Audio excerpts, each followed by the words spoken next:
hindi lamang pag-aapula ng sunog ang papel ng mga bumbero. Isa sila sa unang rumiresponde kapag may medical emergencies. Pinapalaganap rin nila ang impormasyon patungkol sa fire safety, nakikiisa sa community outreach programs at marami pang iba. Kaya nararapat lamang na sila ay bigyan ng pagkilala. Dahil dito ay pinangunahan ng Bureau of Fire Protection ang kauna-unahang 10 Outstanding Firefighters of the Philippines. Panoorin po natin ito.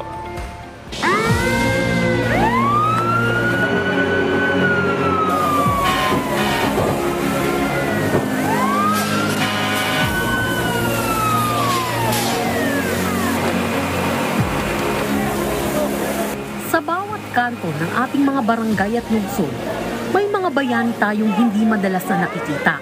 Ngunit patuloy na naglilingkod at nag-aalay ng kanilang buhay para sa kaligtasan ng nakararami. Sila ang mga bumbero na handang magsakripisyo ng kanilang sarili upang protektahan ang mga buhay at ari-arian mula sa nag-aalab na apoy at iba pang sakuna.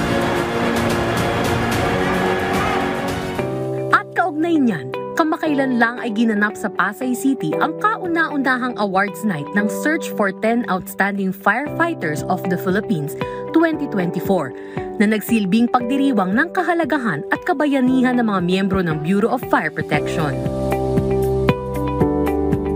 We are deeply grateful for the bravery and dedication of the nearly 38,000 BFP personnel who selflessly protect our communities and inspire us all. The Filipino people deeply value the BFP's role in safeguarding public safety, economic stability, and peace and order. Dito ay pinarangalan ang 10 natatanging bumbero na nag-alay ng dedikasyon at hindi matatawaran na serbisyo sa bansa.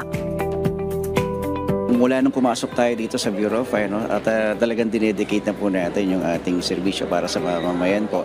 Kahit may mga pagkakataon na binubuhis natin yung ating buhay sa responde, sa iba't ibang mga kalamidad, sunog, baha, lindol, so tuloy-tuloy po tayo na po. Malaki po talaga ang role ng isang firefighter, lalo na ang buong sangay ng Bureau of Fire Protection, kasi sa isang sunog lang malaki po talaga yung damage sa ekonomiya.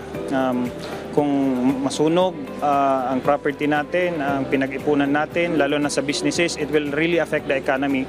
At nagbigay rin ng mensahe sa publiko ang isa sa pinarangalan na si Fire Senior Inspector Gabriel Solano. Para sa mga kabataan dyan na nangangarap din maging bombero, abutin nila. Libre naman ang pumasok sa Bureau of Fire at isang karangalan ang maging tagapaglingkod ng ating mga kababayan sa pamamagitan ng propesyon ng pagiging bombero. Ang simpleng pagkilala sa kanilang mga sakripisyo ay hindi lamang isang paraan ng pasasalamat, kundi isang hakbang rin tungo sa pagpapalakas ng kanilang moral at mas maayos na kaligtasan ng buong komunidad.